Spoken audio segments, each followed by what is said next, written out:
Hello dear students, आज मैं लेकर के आया हूँ क्लास 12 के बच्चों के लिए उनका एक बहुत महत्वपूर्ण चैप्टर है इंग्लिश में, डीप वाटर। आज उसका हम शॉर्ट आंसर टाइप क्वेश्चन करेंगे। वे सारे इंपॉर्टेंट क्वेश्चन जिसकी संभावना होती है परीक्षा में पूछने की या फिर रेल टेस्ट में पूछा जाता है, तो वे सारे इंपॉर्टेंट क्वेश्चन जो है वो हम आज लेकर के आए हैं। इसको लाइन टू लाइन एक्सप्लेन करेंगे ताकि आपको किसी भी तरह का दिक्कत नहीं हो, आसानी से आप समझ पाएं, क्योंकि मेरा उद्देश्य है कि आपकी इंग्लिश बेहतर हो, आप अच्छे से परीक्षा में तैयार होकर के जाएं। तो चलिए वीडियो स्टार्ट करते हैं। अगर आप इस चैनल में नए हैं तो चैनल को सब्सक्राइब कर लीजिएगा, वीडियो को लाइक करिएगा, अपने दोस्तों में शेयर कीजिएगा, क्योंकि ये एजुकेशनल वीडियो है, आपके फ्रेंड्स को भी ये फ़ायदा पहुंचाएगा। तो चलिए वीडियो स्टार्ट करते हैं। पहला क्वेश्चन है हमारे पास डियर स्टूडेंट कि why was the YMCA pool considered safe. कहता है YMCA पूल जो था उसको सुरक्षित माना जाता था, क्यों? और ऑब्लिक में हमने एक और क्वेश्चन दिया हुआ है। इस चैप्टर में बहुत सारे ऐसे क्वेश्चंस हैं जिसको हमने ऑब्लिक में इसलिए दिया हुआ है कि क्वेश्चन इधर उधर से पूछेगा या दो क्वेश्चन भी इस तरह का ये भी क्वेश्चन पूछे तो भी आंसर में आपको यही लिखना है। अगला क्वेश्चन है why did Douglas choose it. कहता है इसी पूल को डॉगलस ने क्यों चूज किया टू लर्न स्विमिंग। स्विमिंग सीखने के लिए, स्विमिंग सीखने के लिए डॉगलस ने इसे चूज क्यों किया? इसलिए किया क्योंकि द पूल वॉज ओनली 2 और 3 फीट डीप। क्योंकि पूल जो था वो सिर्फ 2 या 3 फीट गहरा था। एट द स्वेलो एंड, छिछले साइड में, मीन्स जो सबसे कम गहरा था वो 2 या 3 फीट था। एंड 9 फीट और 9 फीट गहरा था। किधर? एट द डीप एंड, जो गहराई वाला क्षेत्र था, गहराई वाला साइड था, उधर 9 फीट गहरा था। और सबसे बड़ी बात यह है कि वो जो गहराई था ना वो धीरे धीरे था। इधर 2 फीट, 3 फीट, 4 फीट, 5 फीट, इस तरह से गहराई थी जैसे स्विमिंग पूल में जनरली होता है। द डीप वॉज ग्रेजुअल, है ना। और ये जो गहराई थी वो कैसी थी? ग्रेजुअल थी, धीरे धीरे। दैट्स वाई, इसीलिए it was considered to be safe, इसीलिए इसे सेफ, सुरक्षित माना जाता था। It was ideal for learners, सीखने वालों के लिए ये जो पूल था वो बहुत ही आदर्श था। नेक्स्ट क्वेश्चन में जाते हैं हम लोग। नेक्स्ट क्वेश्चन क्या कहता है? What is the miss adventure. कहता है वो कौन सा मिस एडवेंचर है that William Douglas speaks about in the story. कहता है इस कहानी में विलियम डॉगलस जो है वो किस मिस एडवेंचर के बारे में बात करता है? तो कहता है इट वॉज एन इंसिडेंट, ये उस घटना के बारे में बात करता है जो YMCA पूल पे घटी, है ना। वह घटना जो YMCA पूल पास घटी। वेयर, जहां ही वॉज नियरली ड्राउन, जहां पर वो पूरी तरह से डूब गया था। बाय अ बिग बॉय, एक लड़का के कारण, है ना, जो एक बड़ा लड़का के कारण, जो pushed him into the deepest side of the pool, जो लड़का उसे धकेल दिया था। किधर?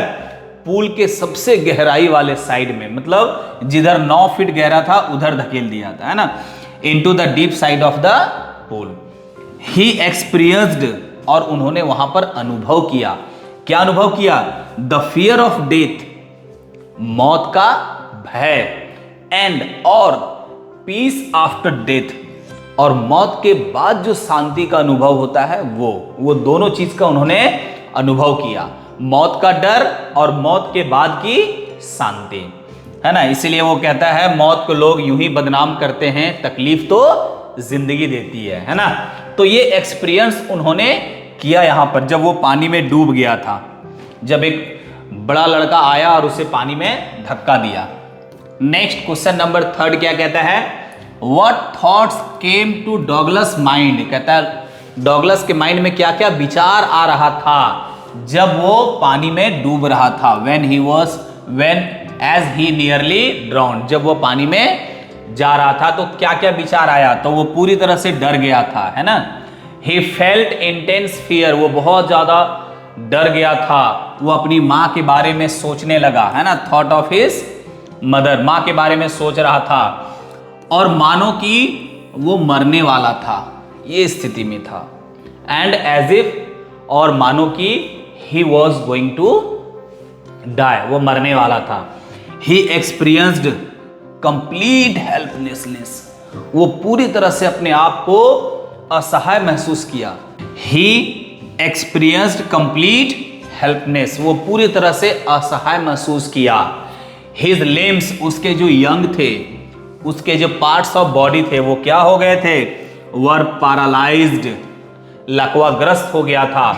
And he could not call for help, और वह मदद के लिए भी चिल्ला नहीं पा रहा था क्योंकि उसकी आवाज बाहर नहीं आ रही थी। नेक्स्ट क्वेश्चन है क्वेश्चन नंबर 4। क्या कहता है ये, what did Douglas decide to do after the drowning, है ना, पानी में डूबने के बाद, पानी में डूबने की घटना जो हुई, उस घटना के बाद उन्होंने क्या करने का निर्णय लिया, है ना, वो घटना के बाद, YMCA पूल की घटना के बाद। या फिर क्वेश्चन ऐसे भी पूछेगा, what motivated Douglas to learn swimming despite his fear, कहता है डर के बावजूद भी, पानी का डर बहुत ज्यादा होने के बावजूद भी किन कारणों से वो मोटिवेट होकर के डॉगलस ने स्विमिंग सीखने का निर्णय लिया। कहता है he decided to overcome his fear of water, है ना, वह अपने पानी के भय पर किसी भी हाल में काबू पाना चाहता था, है ना, काबू पाने का निर्णय लिया। कैसे, बाय लर्निंग टू स्विम, तैराकी सीख करके, है ना, किसकी मदद से, by the help of a professional instructor, professional प्रशिक्षक के द्वारा, है ना, वो उसकी मदद से स्विमिंग सीखना चाहता था। ही रियलाइज्ड, क्यों सीखना चाहता था, क्योंकि उन्होंने महसूस किया कि fear had limited his life, कि भय ने उसके जीवन को सीमित कर दिया है, वह इंजॉय नहीं कर पा रहा है लाइफ का, क्योंकि उसका वो जो जहां पर रह रहा है उसके चारों तरफ नदियां हैं, समुद्र है, झरने हैं। ही वॉन्टेड टू इंजॉय, वो इंजॉय करना चाहता है वाटर रिलेटेड एक्टिविटीज, पानी से संबंधित जो गतिविधियां हैं, जैसे मछली पकड़ना, बोटिंग करना, स्विमिंग करना, ये सारी चीज़ों का इंजॉय वो नहीं कर पा रहा था, इन सब चीज़ों का इंजॉय करना चाहता था। ये जो है ना, ये चीज़ें जो है ना, वो उसे प्रेरित किया। ही this inspired him to conquer his fear of water, उसके पानी के भय पर काबू पाने के लिए ये सारी चीजें जो है वो उसे इंस्पायर किया, प्रेरित किया। नेक्स्ट क्वेश्चन हम लोग देखते हैं, क्वेश्चन नंबर 5। क्या कहता है, what incident at the California beach left a lasting impression, है ना, अमिट छाप छोड़ दी, एक ऐसा छाप जो मिटने वाला नहीं है। कैलिफोर्निया बीच पर वो कौन सा घटना घटा जो डॉगलस के माइंड में अमिट छाप छोड़ दिया। या फिर how did the author's fear of water begin, या ऑथर का जो पानी का जो भय था उसकी शुरुआत कहां से हुई, कैसे हुई। ये दोनों क्वेश्चन, कोई भी क्वेश्चन पूछेगा आंसर आपका यही होगा।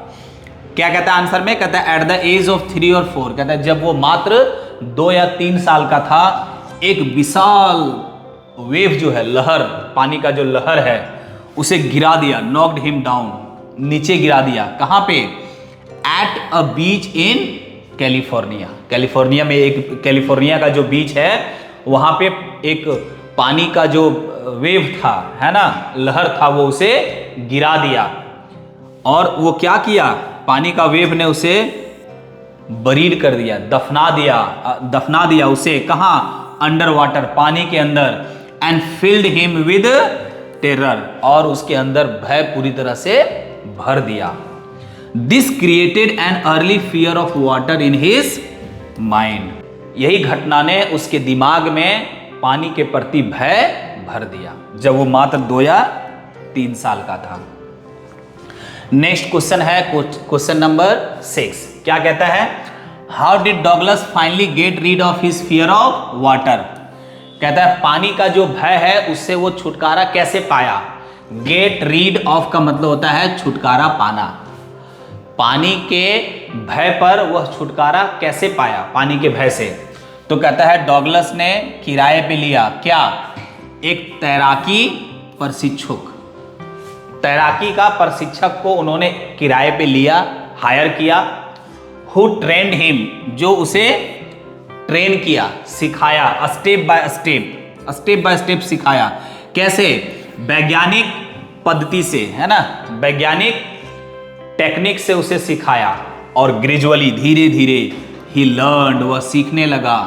हाउ टू स्विम, है ना, कैसे तैरना है, एंड बिकेम, क्या हो गया, कॉन्फिडेंट, और तैराकी में वो धीरे धीरे क्या हो गया, कॉन्फिडेंट हो गया।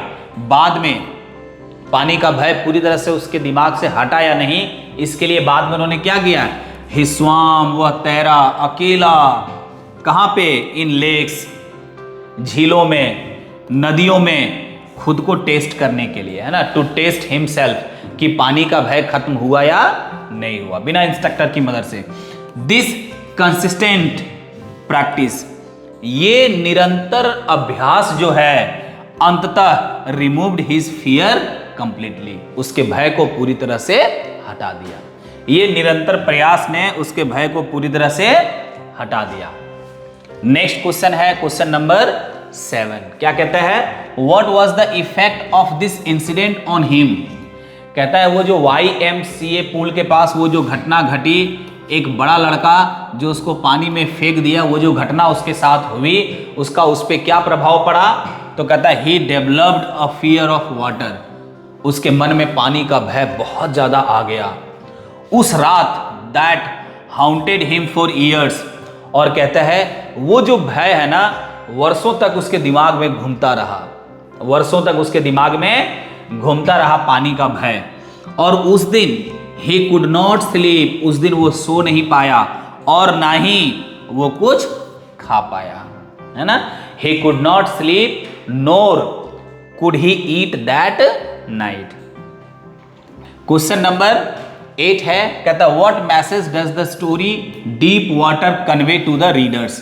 कहता है डीप वाटर जो स्टोरी है वो क्या संदेश देता है रीडर्स, मतलब पढ़ने वालों को, क्या संदेश देता है हम लोगों को।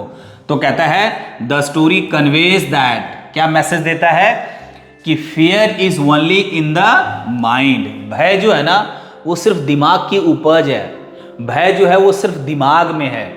कहता है विद पेशेंस, धैर्य, प्रयास एंड डिटर्मिनेशन, संकल्प, संकल्प, प्रयास और धैर्य से even the deepest fears can be conquered, गहरा से गहरा भय पर काबू पाया जा सकता है, या फिर उस पर विजय प्राप्त किया जा सकता है। किससे, पेशेंस, प्रयास और संकल्प से। ये जो 3 चीजें हैं, इससे डीपेस्ट से डीपेस्ट फियर जो है उस पर काबू पाया जा सकता है। नेक्स्ट क्वेश्चन नंबर 9, कहता है what is the deep water referred to in the story. कहता है डीप वाटर जो है ना इस कहानी में क्या चीज से संबंध रखता है ना, इसका संबंध क्या चीज से है। तो कहता है it refers to the fear of water that the author developed as a child and later overcame it. कहता है डीप वाटर जो है ना इसका संबंध उस भय से है जो भय ऑथर के दिमाग में आया। वो भय कब आया, जब वो बच्चा था, और ये भय क्या हुआ, धीरे धीरे डेवलप हुआ, बढ़ता गया भय, और बाद में जो भय पर वो काबू पाया। इट ऑल्सो रिप्रेजेंट्स, ये और भी क्या दिखाता है। कहता है कोई भी डीप फियर ऑफ फियर, कोई भी भय, कोई भी गहरा भय और साइकोलॉजिकल बैरियर जो होता है, बाधाएं जो होता है, मनोवैज्ञानिक बाधाएं जो होती है, that a person must confront and overcome in life, जो मनुष्य को उस पर जरूर काबू पाना चाहिए, उसका सामना करना चाहिए और उस पर जरूर काबू पाना चाहिए अगर आप लाइफ में आगे बढ़ना चाहते हैं। तो किस पर, अगर कोई भय है आप पर, या फिर आप पर कोई मनोवैज्ञानिक बाधा है ना, साइकोलॉजिकल बैरियर अगर है, तो उस पर जरूर हमें सामना करना चाहिए और उस पर काबू पाना चाहिए, तभी हम लाइफ में आगे बढ़ सकते हैं। क्वेश्चन नंबर 10 कहता है what is the central theme of the story deep water. Deep water जो है ना उसका सेंट्रल थीम क्या है। तो कहता है द स्टोरी रिवॉल्व्स अराउंड, कहता है इर्द गिर्द घूमती है, ये कहानी जो है ना वो इर्द गिर्द घूमती है, किसके इर्द गिर्द, भय और हौसला, भय और हौसला या हिम्मत के इर्द गिर्द घूमती है। इट एम्फसाइजेस, ये जोर देती है ना, इट एम्फसाइजेस, ये जोर देती है कि fear is only a mental obstacle. भय जो है ना वो सिर्फ एक मानसिक बाधा है, मानसिक बैरियर है। एंड कैन बी डिफीटेड, और इसे हराया जा सकता है विद विल पावर, और इसे इच्छा शक्ति से हराया जा सकता है। नेक्स्ट क्वेश्चन है क्वेश्चन नंबर 11। क्या कहता है? What was the author's initial plan? Author का शुरुआती प्लान क्या था?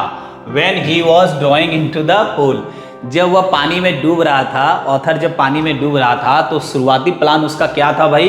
तो उसका प्लान था कि जब वो नीचे जाएगा, ही प्लान टू जंप, वो जंप करेगा, है ना। व्हेन, जब, ही हिट द बॉटम, जब वो तल पास जाएगा, जब वो नीचे का स्तर जो है, बॉटम है जो उसका, उस वहां पे जब वो पहुंचेगा तो हिट करेगा, पैर से मारेगा, और क्या होगा? And float to the surface, और ऊपर का जो सतह है, सतह पे आकर के वो तैरने लगेगा, है ना, उस पर पड़ जाएगा, और बाय पैडलिंग, हाथ से वो पैडल करेगा, विद हिज वार्म्स, अपने आर्म से वो पैडल करेगा, और फिर वो बाहर निकल जाएगा।